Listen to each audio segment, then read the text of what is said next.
राष्ट्रगाथा channel पर आने वाले सभी श्रोताओं को, दर्शकों को मेरा सादर सप्रेम नमस्कार। भारत के स्वतंत्रता संग्राम के 190 वर्ष 1757 से 1947, इससे 190 वर्ष यानी नेताजी सुभाष चंद्र बोस तक का, जिन्होंने सशस्त्र चुनौती दी ब्रिटिश सरकार को, ऐसे असंख्य कुर्बान होने वाले, बलिदान होने वाले, सर्वस्व निछावर करने वाले नायक नायिकाओं का, वीर वीरांगनाओं का, शौर्य और वीरता के कमाल के पृष्ठ लिखने वाले, अध्याय लिखने वाले, इतिहास बनाने वाले और स्वतंत्रता रूपी महायज्ञ में अपने आप को आहुत कर देने वाले, भारत माँ की स्वतंत्रता की बेड़ियां काटने के लिए खुद कट जाने वाले, जेलों के अंदर सब प्रकार का कष्ट सहन करके दम तोड़ने वाले, काला पानी जैसी घोर नारकीय जेल, दंड, जिसकी कल्पना भी नहीं आप कर सकते कि नरक भी क्या होगा उसके बदले, उसके मुकाबले में। ऐसे वहीं जाकर के 90% मर खप जाने वाले, फांसी के तख्तों पर डूब जाने वाले, गांव के गांव जला दिए गए, तोप के मुंह खोल दिए गए, गोलियों से भून दिए गए, ऐसे तो हजारों लाखों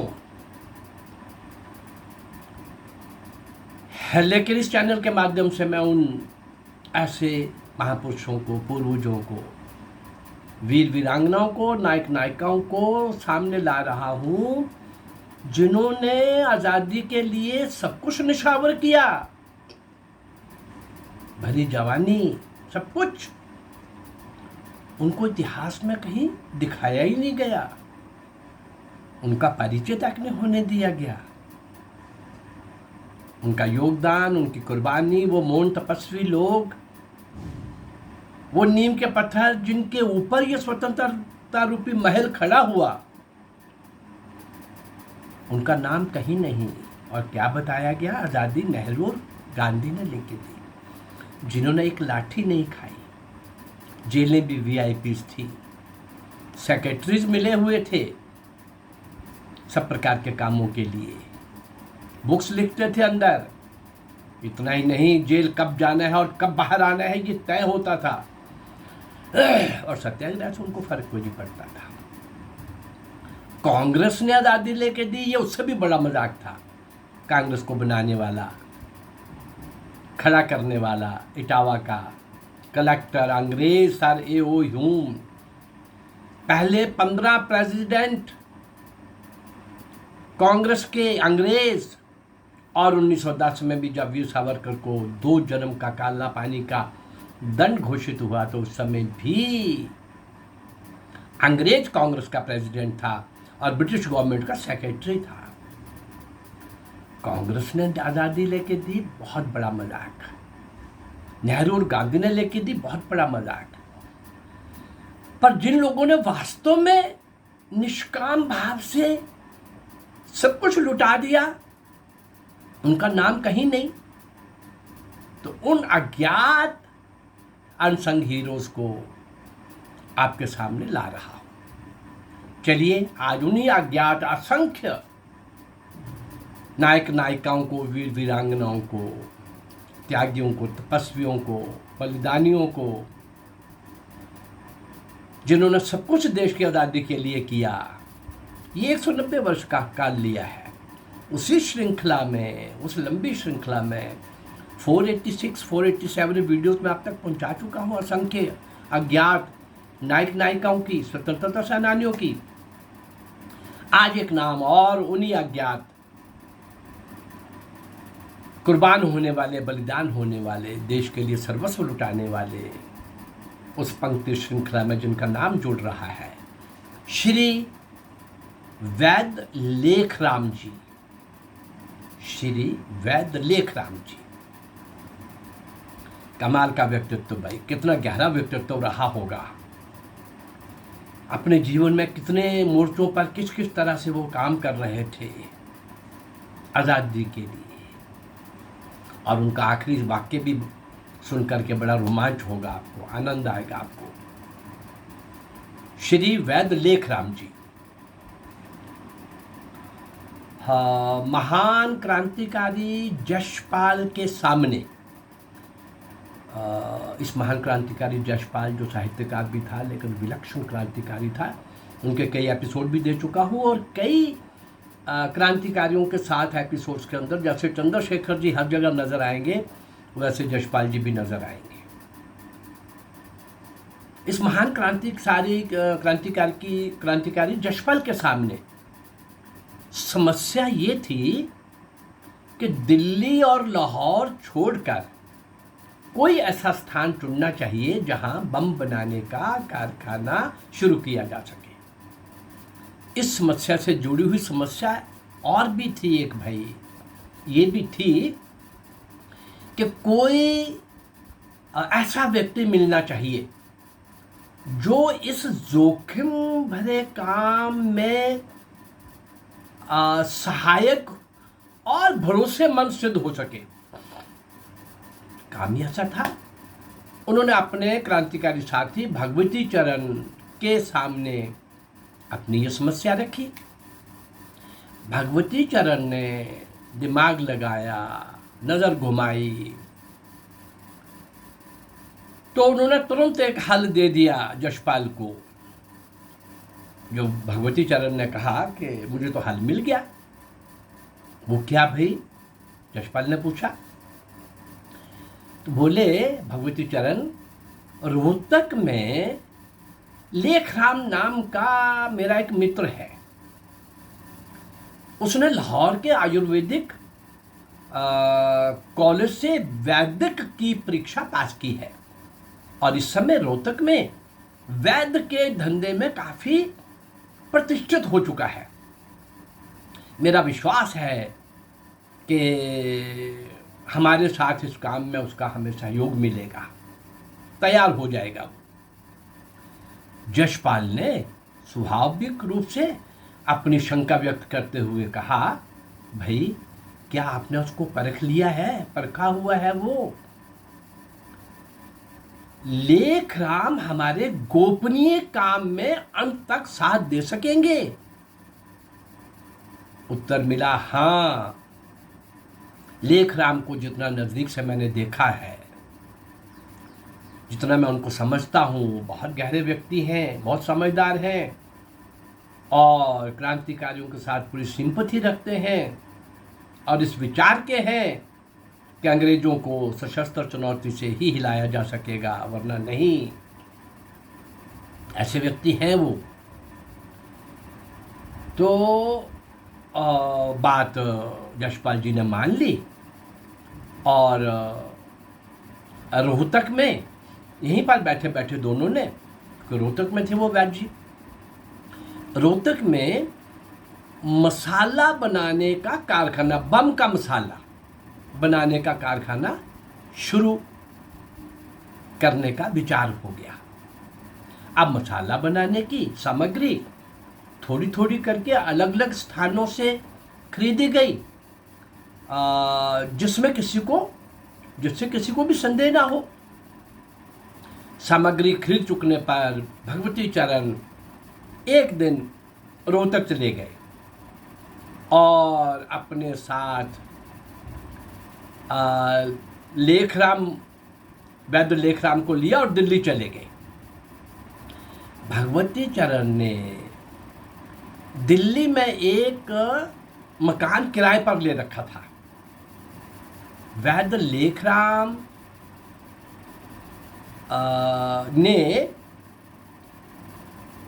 की जब भेंट यशपाल से हुई, इन्होंने कराई भगवती चरण ने लेखराम की यशपाल से भेंट, तो उनके व्यक्तित्व से, लेखराम जी के व्यक्तित्व से चंद्रशेखर आजाद यशपाल बहुत प्रभावित हुए। उस समय का जो उनका ड्रेसअप था, जो आउटवर्ड उनका जो अपीयरेंस था, जो आंखों में चमक थी, चेहरे पे रौनक थी, व्यक्तित्व उनका कुल मिला के उनको बहुत पसंद आ गया। और जब ये और तय हो गया कि वैद्य जी रोहतक में ये बम के मसाले तो कारखाना हम शुरू कर ही रहे हैं, लेकिन वैद्य जी ये घोषित कर दें कि भाई मेरे पास यहाँ स्वर्ण भस्म और मूंगा भस्म आदि ऐसी कई भस्में फूंकने का काम शुरू करने वाले हैं और यशपाल को अपना नौकर बताएंगे। ऐसा तय हो गया आपस में तीनों में। वैसे उन्हें संदेह हुआ कि यशपाल नौकर के वेश में, क्योंकि सूट बूट और टाई में रहने वाले व्यक्ति ऐसा कैसे कर सकेंगे, नौकर का कैसे रोल कर पाएंगे। लेकिन कुछ दिन के अंतराल के बाद जब लेखराम यशपाल को दिल्ली जाके मिले तो बदला हुआ वो हुलिया देखा, आश्चर्य भी हुआ, भाषा भी हरियाणवी सीख ली गई थी। रोहतक में वैद्य लेखराम का औषधालय बीच बाजार में था। अलग मकान, एक कच्चा मकान अलग लिया गया। मकान अलग था, औषधालय अलग था, एक और इन दोनों से अलग एक कच्चा मकान और ले लिया गया और घोषित कर दिया गया कि इसमें लोहे पारे की, सोने चांदी और मूंगे की भस्म तैयार की जाएगी। वास्तव में वहां बमों का मसाला ही तैयार किया जाना था। यशपाल ने किसना के नाम से सब काम संभाल लिया और वैजी लोगों के सामने यशपाल को नौकर की तरह व्यवहार करते। अकेले में मिलने पर साथियों की तरह व्यवहार होता। जिस मकान में बमों का मसाला तैयार किया जाना था उस मोहल्ले में एक दिन किया जा रहा था मसाला तैयार।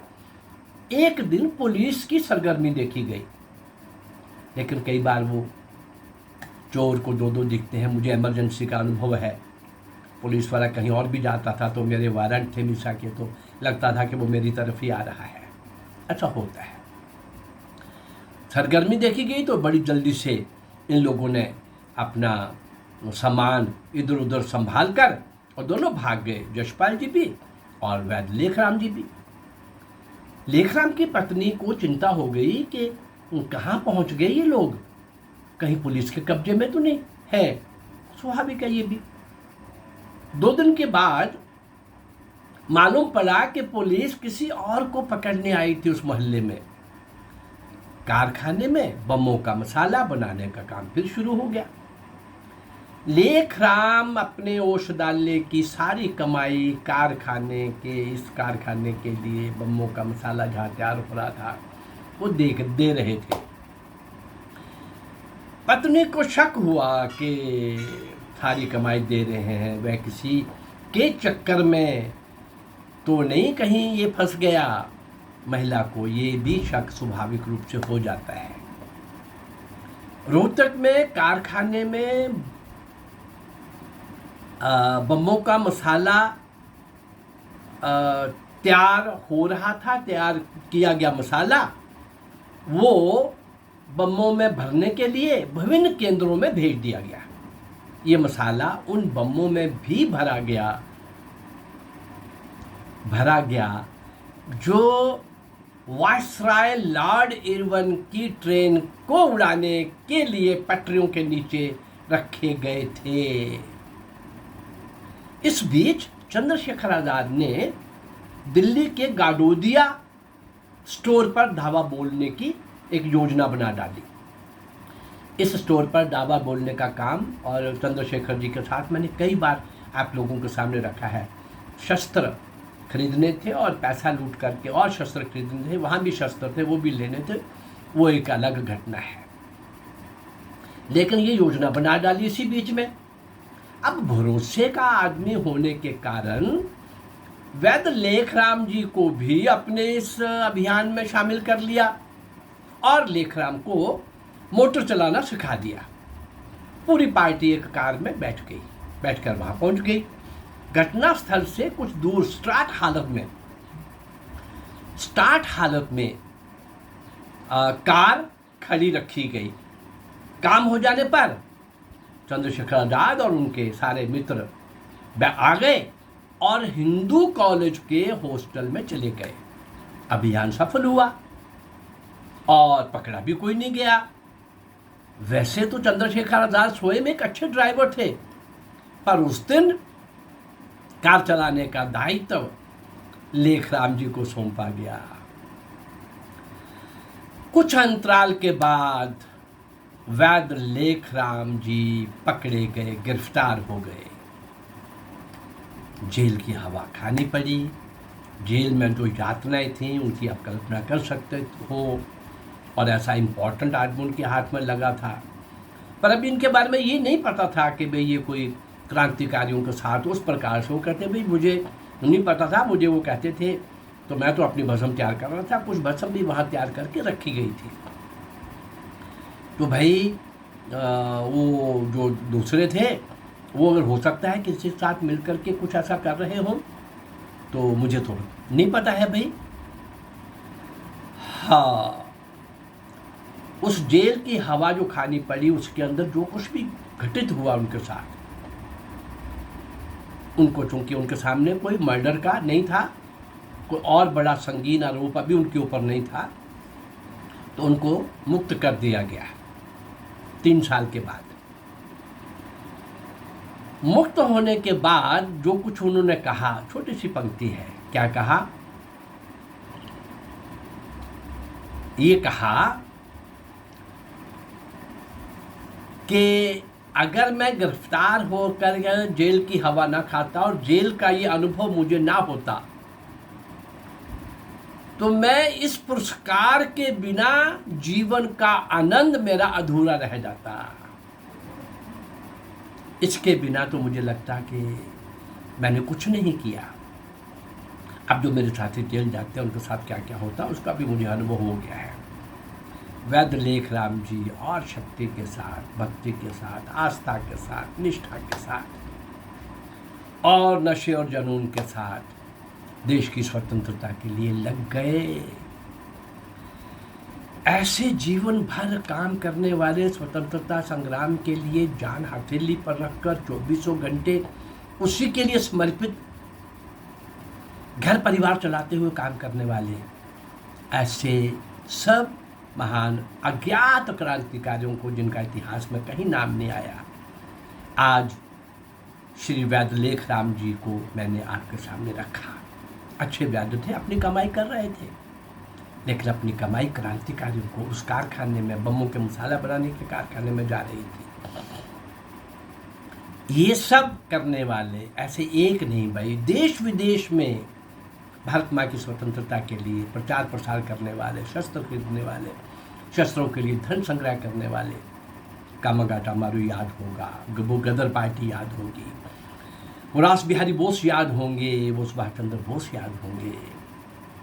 एक नहीं, ये तो मैंने 4 नाम बोले, 486 वीडियोज़ आप तक पहुंचा चुका हूँ। इस 190 वर्ष में ही केवल लगभग 600-700 में ऐसे अज्ञात महापुरुषों को आपके सामने लाने का प्रयास कर रहा हूँ, जिनको इतिहास में नहीं बताया गया। हम अपने पुरखों को, पूर्वजों को, बलिदानियों को, उन मौन तपस्वियों को, नीम के पत्थरों को श्रद्धांजलि इस चैनल के माध्यम से देते रहेंगे, दे रहे हैं। अगर ये मेरा प्रयास आपको अच्छा लग रहा है तो इस चैनल को लाइक करिए, सब्सक्राइब करिए और शेयर करिए। नमस्कार, जय भारत।